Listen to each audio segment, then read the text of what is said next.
Cut कर देंगे। कुछ बोल दीजिए। चलिए देखिए भैया क्या है, ये लिखा हुआ है 15 अगस्त 1947 को कौन सा दिन था। ठीक है, इसमें कोई कोड नहीं लगाना है। सबसे पहले आपको पहला स्टेप फॉलो करना है। पहला स्टेप हमारा क्या है, जो वर्ष आपको दिया जाए, जो वर्ष आपको दिया जाए, इस वर्ष से एक वर्ष कम लिखना। इस वर्ष से एक वर्ष कम लिखना, तो 1947 से एक कम करोगे हो जाएगा 1946। फिर दूसरा स्टेप हमारा कहता है कि इसको शताब्दी वर्ष में तोड़ना और जो बचेगा उसको प्लस में कर देना। तो 1946 को हम 1900 शताब्दी वर्ष में लिख सकते हैं, प्लस में बचा क्या 46 लिख सकते हैं, लिख दिए। थर्ड स्टेप हमारा कहता है कि 1900 एक शताब्दी वर्ष है, इसका कोड याद करना है। तो हमने बताया था 100, 200, 300 और यहाँ पे 400 होता है।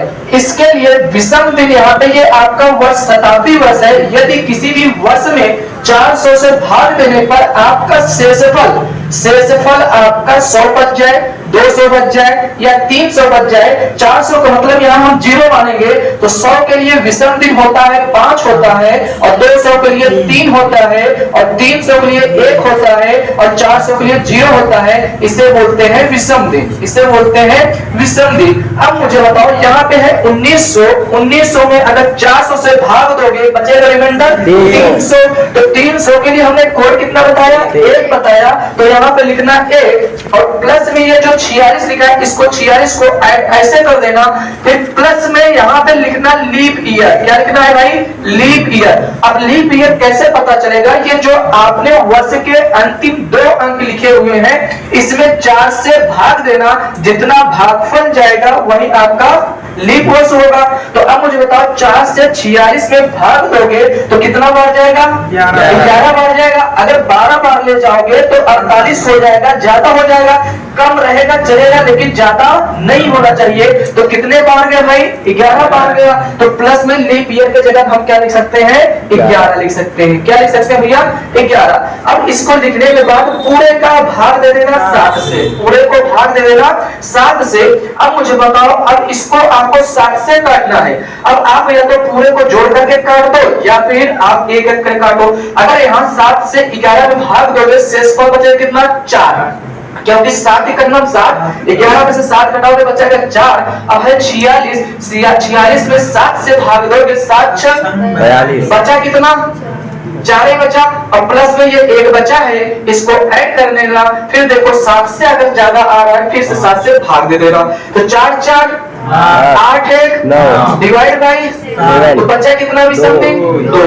लेकिन अभी ये तो आपका ये विषम दिन यहाँ पे बचा हुआ है, लेकिन पूछा कब गया है, अगस्त का। अब अगस्त का पूछा गया है, तो इससे पहले के जो महीने हमारे छूट गए हैं उस महीने के विषम दिन को लिखेंगे। तो जनवरी से लेकर के 15 अगस्त तक के विषम दिन हमें लिखना होगा।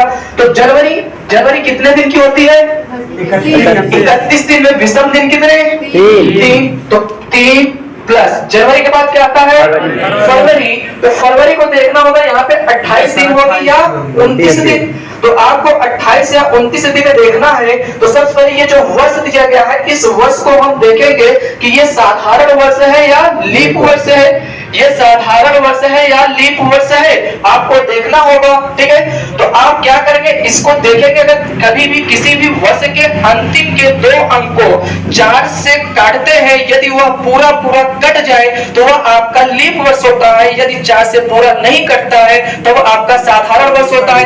अब मुझे बताइए 47 है, 47 को 4 से काटेंगे तो ये पूरा कटेगा, नहीं कटेगा।